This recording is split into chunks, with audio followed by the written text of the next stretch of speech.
Our last program for the spring season, and today our presenter is Beth Frigard, and she's originally from Elmira, and she holds a BA in psychology and a Masters of Divinity from Andover Newton Theological School.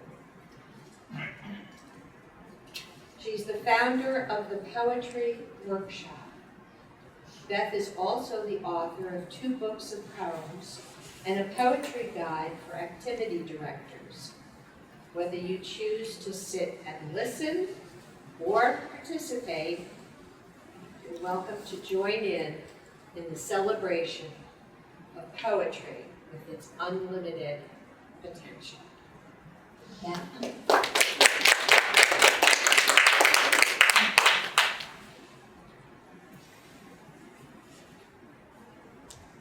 Is this on?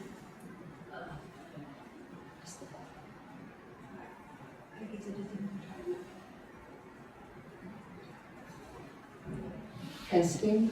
There we go. Is this recorded? Yes. So you did? Good noon, I guess. Good afternoon. It's bypass, so it's good afternoon. Again, my name is Beth Frigard, and it's a pleasure to be here today. I apologize for my voice. Can everybody hear me? Yes. Okay.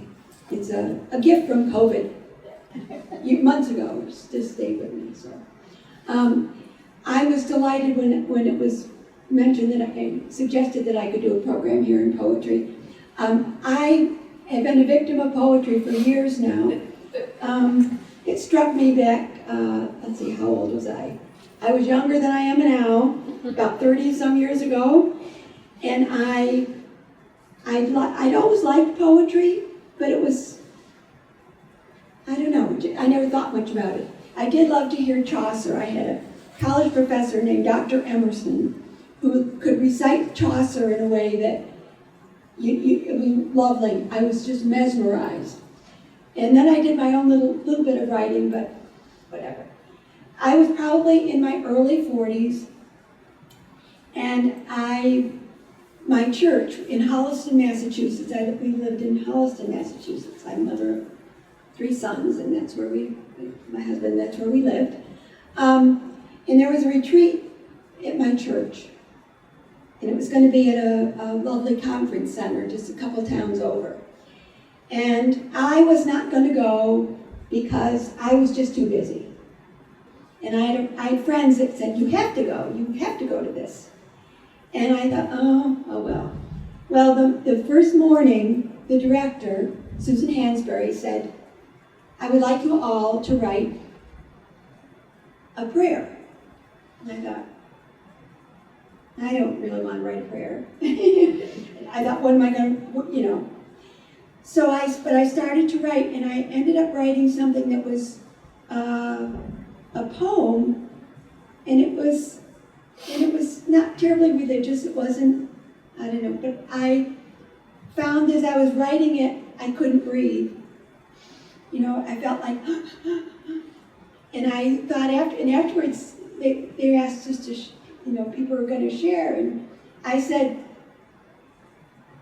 if I don't get to share this, I think I will die. It was like, whoa. And it was not a great whatever. And I went home and I said to my husband, there's something, and it was a poem that I'd written about. I went home to my husband and I said, bless you. And I said, there's something about poetry, and it's where I need to be. And my dear husband said, then that's where you should be. I ended up taking workshops. All over. Of course, I was in the Boston area, so many things were available to me. And even readings and all that were it was wonderful. And then I won a contest in my town for what Holliston means to me. And other things came up. And I thought, this is so valuable. What am I going to do with this? And we had a nursing home in town. And I volunteered to do a poetry workshop in a nursing home. And I had never been to the nursing home before. I had never done a workshop before. And I did. And it went really well. I was amazed, the questions that you ask with poems, what does something sound like? What does it smell like? What is it? Well, everyone participated. And then we wrote about the ocean. And I returned it as their poem. And they all remembered what they had said in the poem, their words. And I thought, this is really cool. Well, within 6 months, or I should say within a year probably, it took me a while, but I had 40 facilities in the Boston area. And it took off. And I must say my husband was a great help. I wrote books on how to do poetry, and I sold them through catalogs. And I really started from nothing, from going to this, retreat, to finding my purpose. And I got grants to work in the schools in my town and the surrounding towns. So poetry really became my purpose, and I think it's what led finally to seminary and wherever. So I have been the power of poetry. I think it gets to the essence of things. You can go through the senses. It opens up a whole other world and other way of surviving. And when I say this, when I say surviving, when I think of so many of the people I work with in the nursing homes, it brought them pleasure. It was socialization. It was thinking. It was memory. It was looking back and looking forward, and it just was what needed to be done as far as I was concerned. And poetry still, even in my life, it was always where I could go to sort things out, see things in a new way. I think it helps me survive even my husband's death. So poetry is just exceedingly important. So when I was asked to do this, I thought, what am I going to do? I didn't realize it was going to be a workshop, but that's fine. I love that idea of a workshop. So, but I want to start, when you think of, I want to ask you, what is your impression of poet? What is it? Why are you here? I don't mean it that in any. What is it about poetry? I'll start because you've piqued my interest already. I'm here first and foremost because I'm a neighbor and a friend, and I'm very fond of you, so I'm here to support you. Okay. But thank you. But from the minute you started speaking, I've heard part of that story before about how you first became interested in, before you knew it, you were working with poetry. I'm interested in hearing more about the actual first steps with the older folks, because I visit. Oh yes, you do. Beth, yes. And I can imagine it. The part they enjoy most about my visiting with communion and so on is when we visit. Yeah. And it's like it's a conversation. And it's not even the religious aspect of it. I always make a point of asking a question that in one way or another asks them to recall something about themselves or their childhood or whatever. And I could see poetry working into this real nicely if you tell me more about what you did. Like, did you say, all right, write down or say what you think when I say oceans? Or? I would, first of all, I'd say, what do you want to talk about? Mm-hmm. And then I'll bring up something if they. And you go through the senses. What color when you think of whatever? What's the sound? What's the emotion that comes to mind? This wasn't about a poem, but this was the newspaper came in to interview the people when I was doing a workshop one day, and I was so pleased. This one woman was asked about the poetry, and she was very elderly, and she said, I don't like this because she's mentioned me, but it was like, but I think it's the I said it's the poetry. But she said, she gives us hope. You know, and I thought, what more, thank you, what more can you say? But it's like, they're still alive, they're still there, they're still living, they're breathing, they're thinking, you know. I understand that. And then, you definitely get from them that you tapped into something that they still that have they were things to say. capable, they were capable. They were capable. And another woman that just, I was close to the end of her life, I think, but anyway, she was very angry at her son. And I don't remember what we had talked about, or, but she'd said, she called me up at the end, she goes, I'm going to forgive him. And the next week she wasn't there, she had died. So you just, it's also just listening, you know, being there, and taking to heart with their words. So, anyway, yes. I think I've read, different things for classes, the classic poetry, and it goes, I don't know what that means. Yes, It is yes. and a lot of it has references that I don't know or whatever, and it's like, not worth taking the time. But different people that I know, like you did a couple poetry things that, I think you did one, I don't know what was on the environment. I did the environment. The once, environment. Yeah. And it was beautiful. And It was all your words. I know, but evoking that sense of creativity and openness and then pulling it together. But I love poetry, I understand. Yeah. But the stuff that I can't figure out, I have no patience Yeah. for. Yes. It becomes work. Yeah. Yes. Trying to. It's almost like they're trying to make it difficult for you to quite. Yeah, it's get sort of what like, they're saying. what is that? Yeah. It's like if you understand it, it couldn't be good. Yeah, true. It's just like, Yeah. we've all read The New Yorker. Yeah. Yeah. Yes. I like poetry, some poetry, the stuff I can understand, because sometimes it tells a little story, or it captures a moment in time, Yes. and sometimes the poet has an experience he or she tells me about, and I recognize that I've also had that experience. Right. Those are my favorite Right. ones. It's like, yes. Where I can find, oh, you did that too, or you saw that too, or you felt that too, Yeah. That always lifts me up. Yeah. It's magic when it happens. It's Yes. just I want, we're going to do a little workshop. We'll come up with a topic and but first of all, poetry can be very serious and whatever, but I have this one poem that in one of my books that I think that we're all of an age that you're probably going to get the references in this. So I'm going to read this poem to you. This is one I think I read it at Felicity's. Let's see. When I used to do the work, I used to bring all my books and people would say, I had my bag. Okay. This is by a woman named,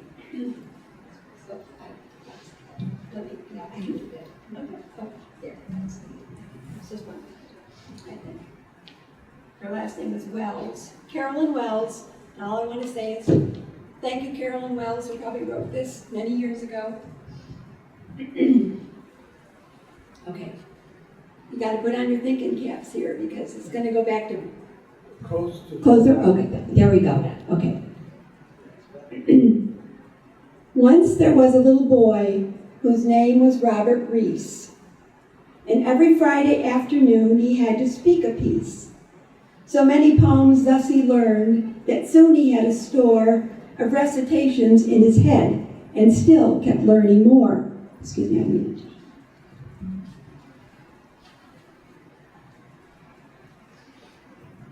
And now, this is what happened.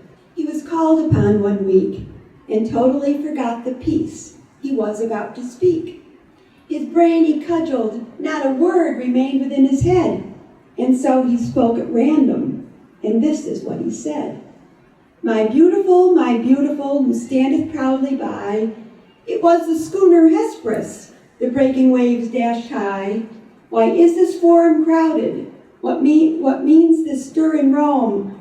Under a spreading chestnut tree, there is no place like home. When freedom from her mountain height cried, twinkle, little star, shoot if you must this old gray head, King Henry of Navarre. Roll on, thou deep and dark blue castle crags of Drachenfels. My name is Norval. On the champion hills, ring out wild bells. If you're waking, call me early, to be or not to be. The curfew must not ring tonight, O woodman, spare that tree. Charge, Chester, charge, on, Stanley, on, and let who will be clever. The boy stood on the burning deck, but I go on forever. His elocution was superb, his voice and texture fine. His schoolmates all applauded as he finished the last line. I see it doesn't matter, Robert thought, what words I say, so long as I declaim with oratorical display. That's great. Yeah. I thought that was cute. Excuse me, Beth, can I bring over the podium and you could just put the Oh, book on the podium? that's great for this. Now that I'm doing a workshop.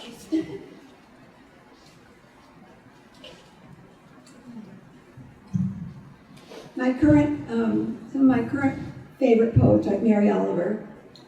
You've heard of her, Mary Oliver? I believe so, but I don't. Yeah, okay, I'll do a little bit of her before I.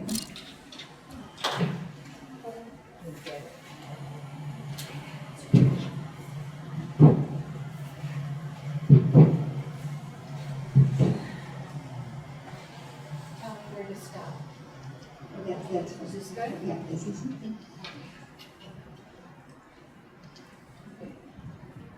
So, Poetry Workshop 101. What would you like to talk about today? What's on your heart, sir? What's on your mind? Well, I can, because I can participate, right? According to what you say. And I love to participate. Oh, yes. Yes. Come participate, yes. Would you like to listen to one of my poems? You have a poem? Yes. Can I share your microphone? Yes. Oh. Do you want me to read it? Oh, by the way, my wife also died 3 years ago. Oh, I'm sorry. Oh, yeah. My name is Hugh. Hugh. H-U-G-H. But actually, it's an abbreviation of Hubert. It's a German. But when I joined the Rotary Club, they said, Hubert is too long, too difficult to pronounce. Then let us call you Hugh. So I agree. I love that sound, Hugh, H-U-G-H. It's like a breath. But It's but like I hope they will not shorten it again, because when you take another H away, it becomes a hawk. I said, no, I won't like that. Oh, let's get back. Okay, I'll read my poem.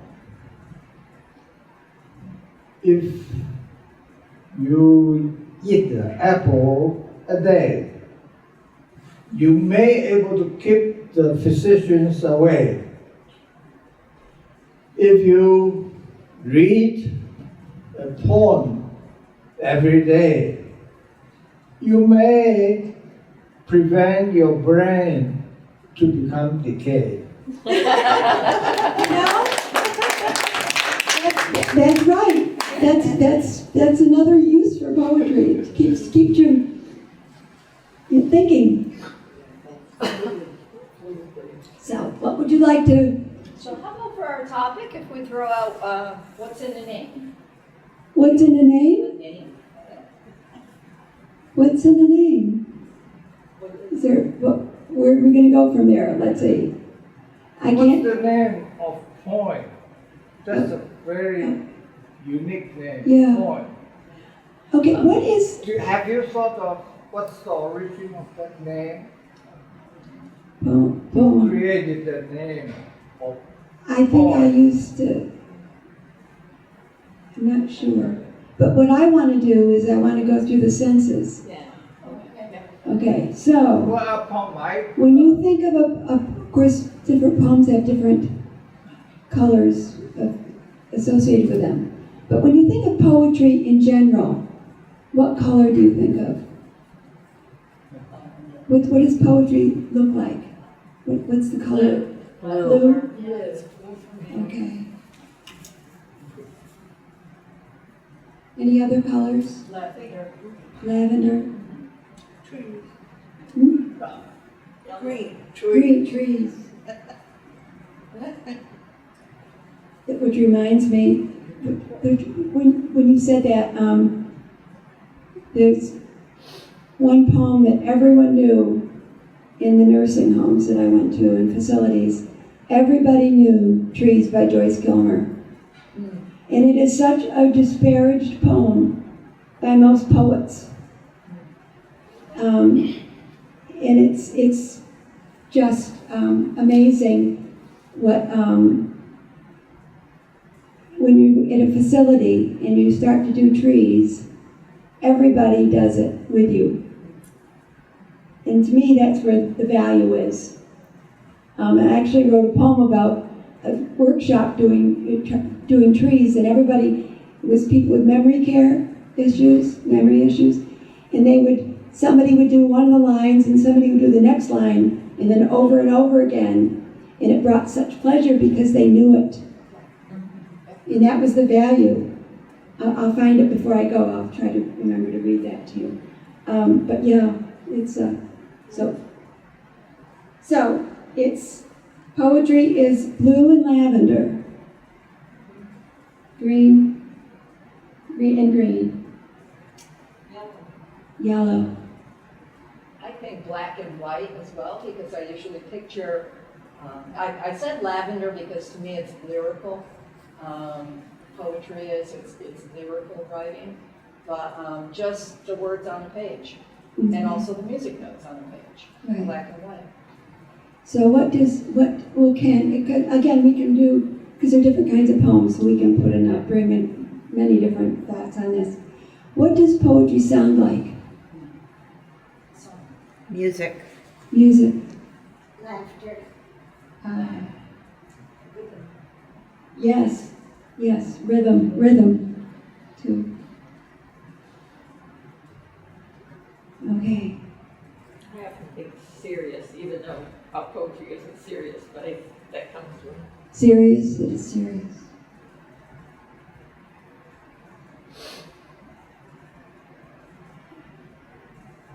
I think we're going to end up, I'm looking at all the different, what we've written down just so far, not a lot, but it's a book because it's all different poems. It's a book. Any other? So we do. What are some other senses? What does it smell like? Outdoors. Outdoors. Spring. Does poetry all have to rhyme? Some poetry does. No, have to free rhyme. verse. No, it does not have to rhyme. That's what I It want. doesn't have. There's usually. It's hard to describe. The sound is there, and the breaks, but it doesn't necessarily have to rhyme. So it's Cadence. cadence, yes, but it can be free cadence. It's not doesn't have to be structured. But a cadence. For smell, I'm thinking of a kitchen. Ah, You know how you have so many different right. smells in a kitchen? And poetry. Yes, yes, Like you're that. right. It's that comforting, warm Sometimes, sense. yeah. Yeah. Lilacs. Ah, Sarah. And again, I think Lilacs also these If encompass I you. may, poem, these words are original from Chinese. Okay. And it consists 3 Chinese words. The first Chinese word means verse. The second one, to fit in. The third word means the rhyme. The rhyme. The rhyme. And if you even look at the Arabic language, the words for poem is except the Chinese, shiri, shi. That's the Chinese word for poem. Sure. So I think that the words are original from China, go to through Arabia and to the Europe. I may be wrong. That's based on my little But the research. history of poetry goes back hundreds of years, it was even before we could write, it wasn't written and people memorized. I was gonna say it was to aid memorization. It was memorization. Yeah. So I don't want to put, but poetry, it's interesting, it's part of being human, I guess. Yeah. You know, and people would just learn it and back to Beowulf and all the, And because the sound makes sense, and again, we Yeah. were able to use hearing and sound. it tells us a lot about communicate different ourselves, things, the things before that we were able to gravitate use towards. words. Yeah. So, anything else that we would say? We have the color sound. Is there a ocean? Yeah.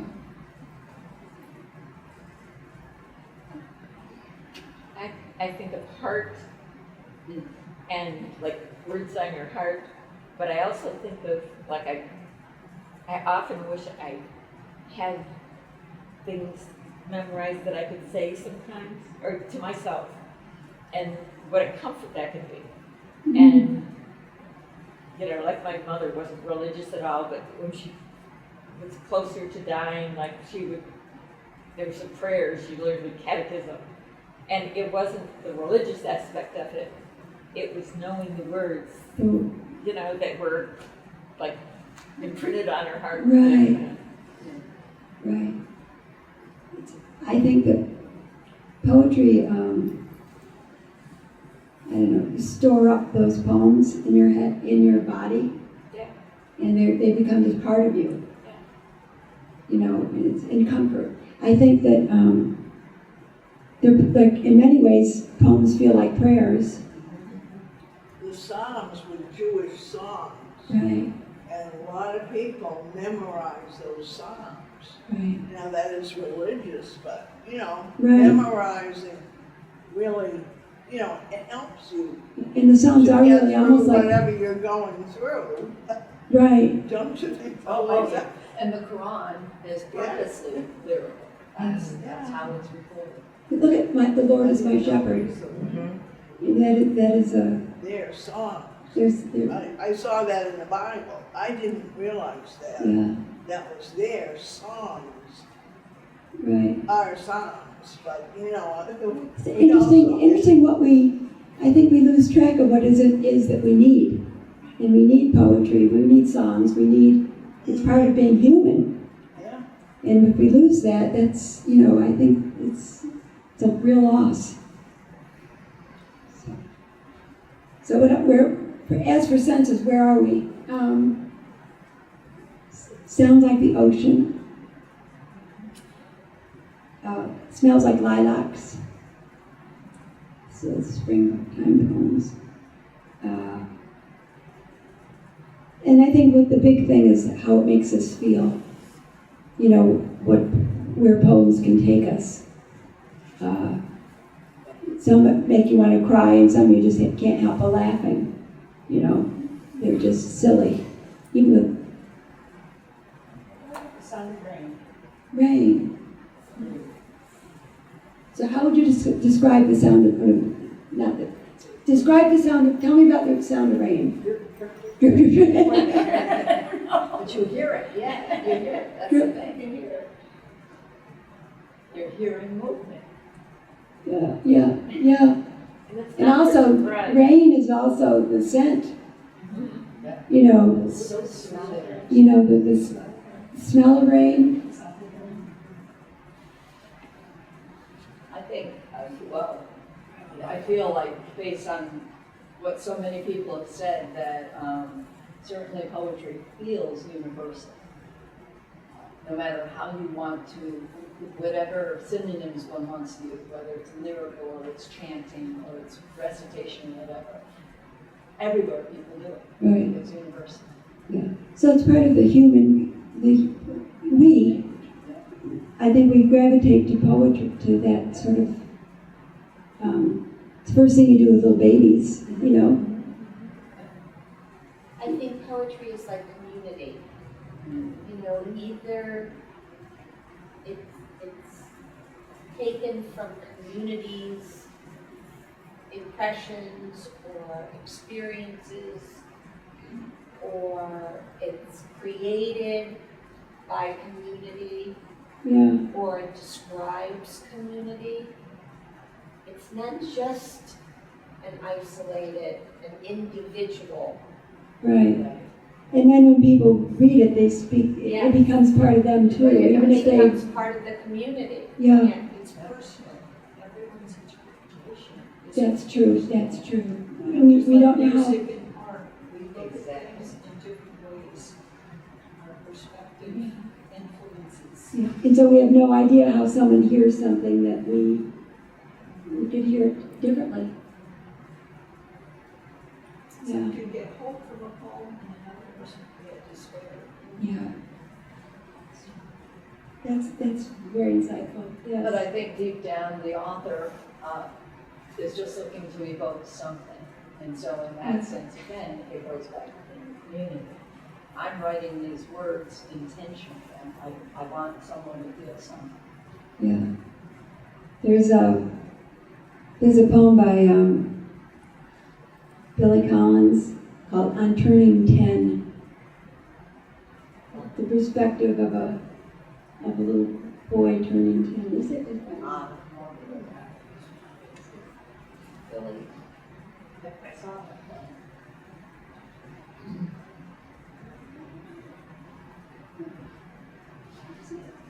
He's next to the classical 100. Oh, it's because it's sitting up. It's sitting up.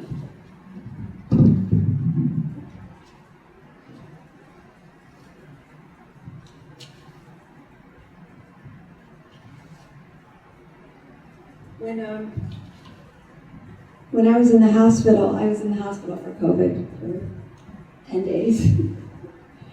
But anyway, when my son Nathan came to the hospital, he came to Elmira to help out. Anyway, he came to the room that I was in. I guess I was out of the urgent, whatever, the ICU, but I was in a regular room. But he brought a Billy Collins poem, a book of poems, which was really nice. We looked forever to try to find this poem in it, but I think it was in the other book. But this is the one I want to read to you because it's called On Turning 10. You know, thinking about the On Turning 10. The whole idea of it makes me feel like I'm coming down with something. Something worse than any stomach ache or the headache I get from reading in bad light.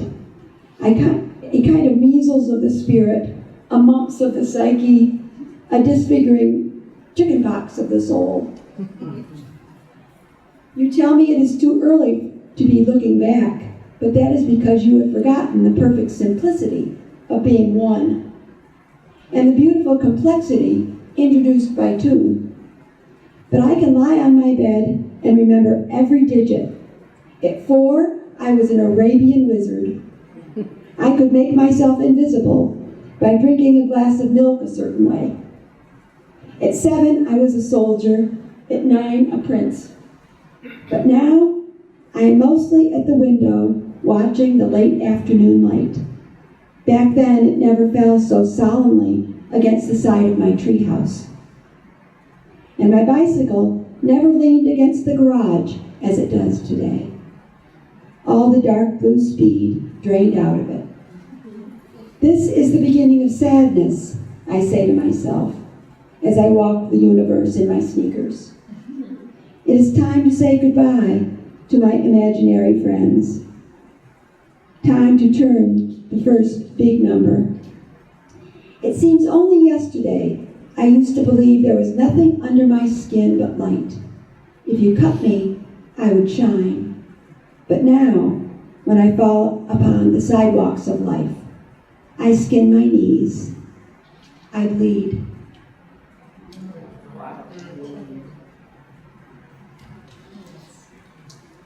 Billy Collins.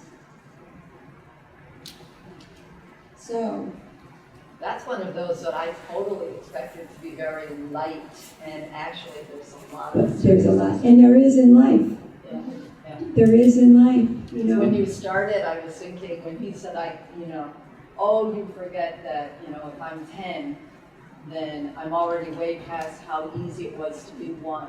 And I thought of all of us probably seeing children somewhere being wheeled by their parents and handed a bottle and whatever, and you go, that's a life around. That's a life around it. And his, Yeah. So we get to be 10 multiple times in our lives. Right. yeah, we do. The next big number. The next big number, that's right. Right. It's all those tens. Yes. Yes. So, back to poetry. We have, it's blue and lavender and green and yellow and it's music and laughter and rhythm. All of what we're saying is true. And sometimes they're the opposite of each other. A cadence. I like that. It's cadence I have down here next to kitchen. I have to think about that one. But cadence and kitchen, I love the words together. Lilac, oceans, rain, drops, smell and sound. It's community, which I love the best. It's community, but it's personal. Which is true of both. Because first of all, you don't know how anyone else hears what you're, because it's based on their experience, not yours necessarily. And it's hope and it's despair. So what we've said here is what poetry is.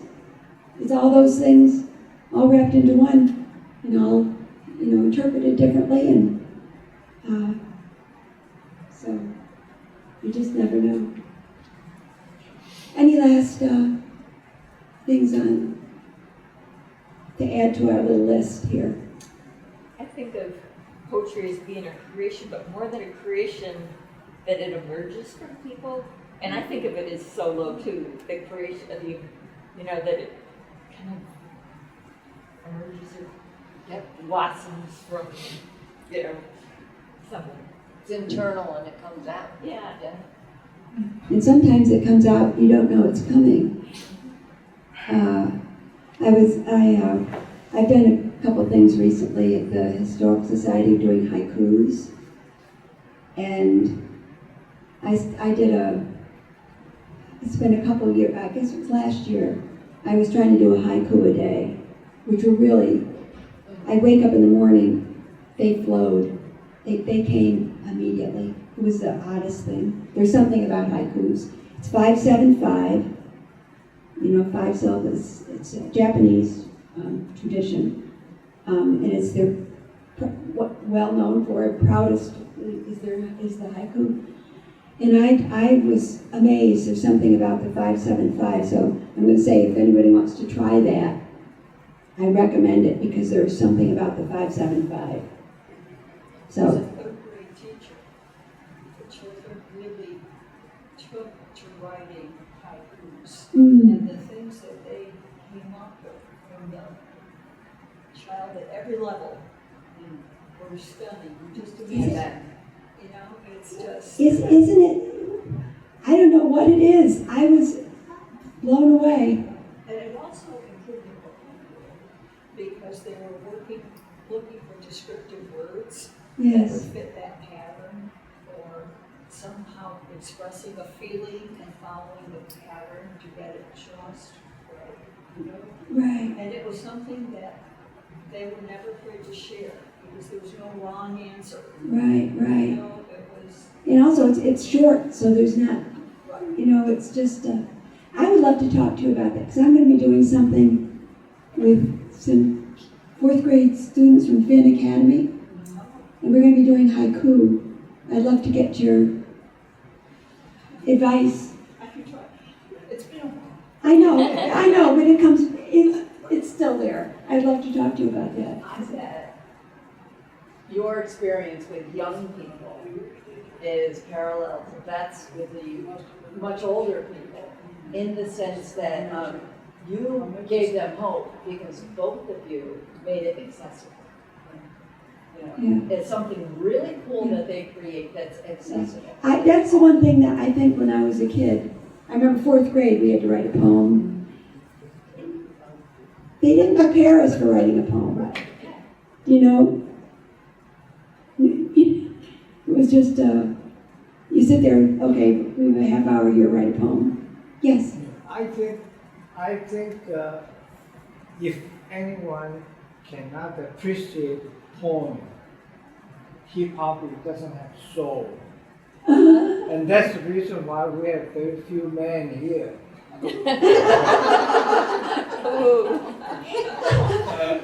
We have two men, you're representing your, I've heard that. Yeah, three and I've read that. but so many of these poets are men. No, but I've read before that people are learned people who said, if you don't, and accomplished musicians, if you don't like poetry or you don't like lyric, then you're lacking something. There is something about poetry. There really is. I think and for me, I feel like the writer, the poet, has let down his or her guard Yes. and allowed us to enter into thoughts, the soul, whatever, poem. And we kind of have to let down our guard too in order to receive the poem. So it's kind of a vulnerable relationship between the poet and the reader. Yeah. It's not like reading a headline No. in the newspaper or on anything that way. It's not like that. You're not reading a news story. You're reading something that's from the soul. It's right. And they're sharing it. They're Yeah. Allowing it as a reader. It's just, is anybody here, do you write poetry? Just checking. I haven't been doing it as much as I used to. I used to write constantly. I don't know, I'd sort of, some of it was like I would, in hindsight, I would write about just sort of making sense of life, looking at things in a way, But I always had, I think my first book, the book was called Thursday Afternoon. Thursday afternoon was for me, the time I would sit and do that. So, it just was like, it was my time to sort of sit and think, and I was also doing workshops, which was helpful. Any other words that you would say that we could add to this? And I've got to find a way we'll post this somehow or other. I'll put it together and we'll find a way to maybe share this. So, does anybody have a favorite poet?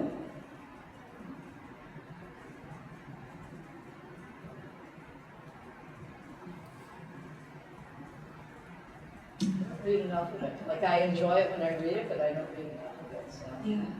Let me see what I have here. Like Maya Angelou Yeah. and Mary Oliver. And there's some Rumi that is hilarious. I mean, it's really, Rumi. Rumi, yes. It sometimes depends on the translation. Yeah, too. yeah. Maybe the translations aren't good, but that I found this fun. She'll put it together. She'll post it. I thought. This is I don't know. I love, this is one I almost read Sunday. But this is Mary Oliver. It was called Messenger. And for me, this is true. My work is loving the world. Here the sunflowers, there the hummingbird, equal seekers of sweetness. Here the quickening yeast, there the blue plums. Here the clam deep in the speckled sand. Are my boots old? Is my coat torn? Am I no longer young and still not half perfect? Let me keep my mind on what matters, which is my work, which is mostly standing still and learning to be astonished. The phoebe, the delphinium, the sheep in the pasture, and the pasture, which is mostly rejoicing, since all the ingredients are here, which is gratitude, not to be given a mind,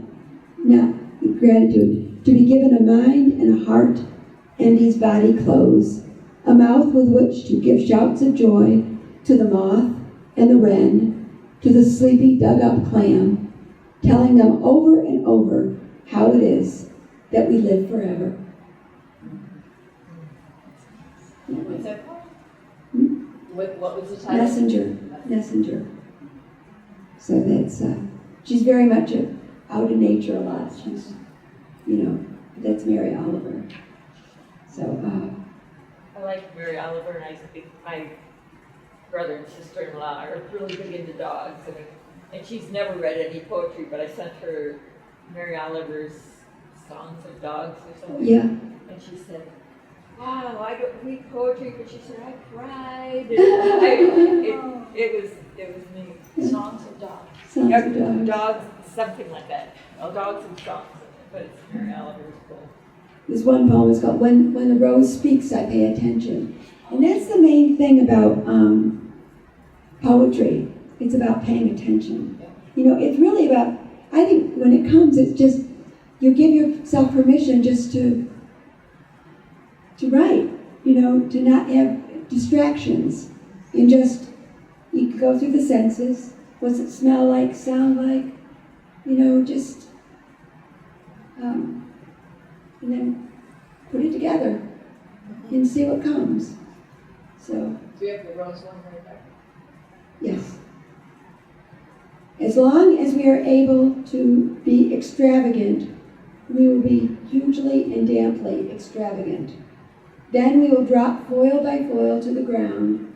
This is our unalterable task.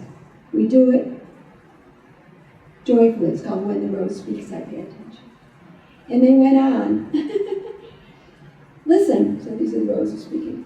Listen, the heart shackles are not, as you think, death, illness, pain, unrequited hope. Not loneliness, but lassitude. Room, vainglory, fear, anxiety, selfishness. Their fragrance, all the while rising from their blind bodies, making me spin with joy.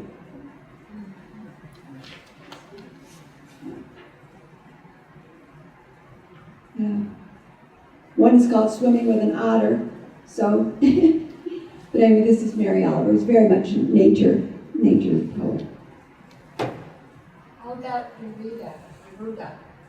Oh, Pablo. Which one would you?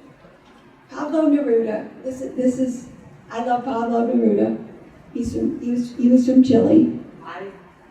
That's the one I was looking through. I had not heard of him before. Okay. When I was up there, and I looked Ode to the Most Common Things. Let's see. Ode to a Violin. Beth, do you mind I leave 5 minutes earlier? Yes. Yeah, Okay. but- Bye-bye. Thanks. Thank you. Bye. Thank you for coming. Bye. Let's see. Did you like the one? I did. Socks. I did. I liked that. Let's see if I can find it. 75. Oh, thank you. Oh my goodness. Yes. Yeah. Oh, good.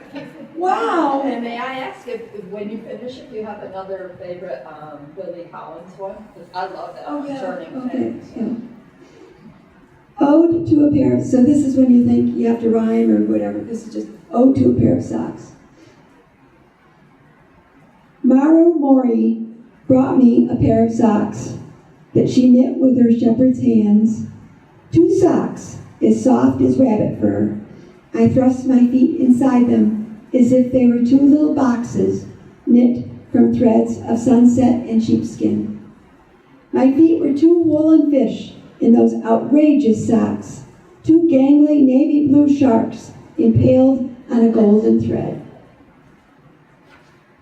2 giant blackbirds, 2 cannons, thus were my feet honored by those heavenly socks.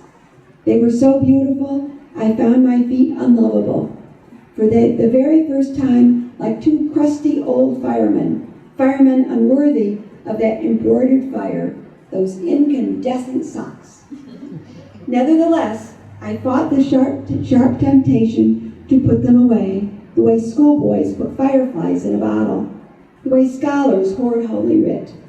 I fought the mad urge to lock them in a golden cage and feed them birdseed and morsels of pink melon every day, like jungle explorers who deliver a young deer of the rarest species to the roasting spit, then wolf it down in shame.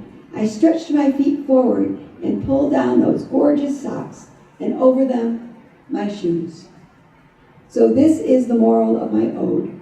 Beauty is beauty, twice over, and good things are doubly good when you're talking about a pair of wool socks in the dead of winter. So, you can write about anything. He has ode to an orange, ode to a plate. He did one ode to a table. And it was, I think he was talking about the table that, like, the 2 generals set after the Civil War to make peace. So it's like, took you where you didn't expect. Ode to a spoon. So, yeah.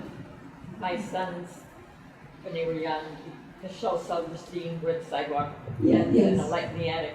Still today, they cherish those books. Yeah. I mean, because They're just fun. they're fun and they're, create such images and. Yeah. So poetry. So if you haven't been writing, write. Send to me. Easy. I write letters, but I don't write poetry. Nobody does it, but I do. Yeah. Yeah. Yeah, my You can write haikus. It won't take long. long. Yeah, haikus are easy. You can just, good way to start. So start writing poetry in the letters, right? That's right. Why not? Or even put somebody else's poems in the letters. Yeah. Say, I read this and I liked it, you might like it too. Because I really think people don't think about poetry. And the good thing about poetry in this society we live in now is that it slows you down. It makes you pay attention and really think things through. We're always on the go. Focus more, maybe. Focus. Focus. It also, we live in very turbulent times, and I think that spending some time with poetry is healthy. Also, I think poetry is, I think that poetry could be used in hospitals. I think that it would be extremely valuable. Yeah. So I think that we need more poetry in the world to offset some of the other.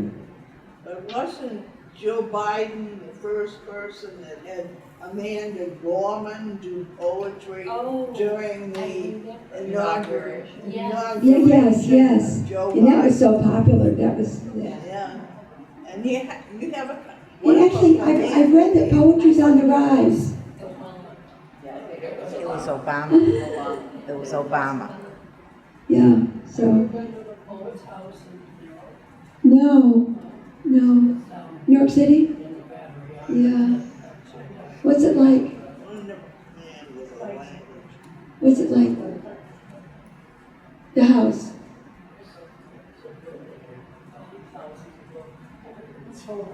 Oh, so it's like a museum of, it just has books, okay. Library. business. It's a business, oh. Oh, it's a business, oh, a store. Oh, okay. I was thinking that it was just, it was a, yeah, no. Yeah.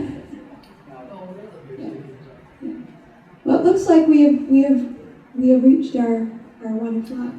I will. Thank you so much, Beth. You're welcome. This was wonderful. So right. And I'm easy to reach, so. I just got another supply of stamps and better, no, they'll go up again July 12th. Oh, they will, they just, wow. Wow. Wow. Thank you so much. Oh. So, yeah. There's that you could find a lot of poetry books in this building. Oh, you can, I'm sure you would have lots of poetry books here. Yeah. And if not, have them order some. So. Thank you for a joyful hour. Yes. Oh. Yes, thank you. And an hour that was a nice break. Yeah. Yes. Yeah. And I will write up this and see, find a way to get it. To put it online so that when you go to book sandwiched in. Oh, good, yeah. Okay, there'll be a poem Do you here. think, Diane, that Yes, would work? yeah, we can, And if yeah. anybody has anything else you want to say about the poem, tell me now and we'll put it in. About poetry. A lot of good stuff to work I do have, yeah. It's almost like this is a whole book of poetry because it's all covered all different kinds. So it can be funny and serious and laughter and tears and it's life. And I invite you all to write because it's healthy. Have you approached any of the hospitals or other places that would have, you know?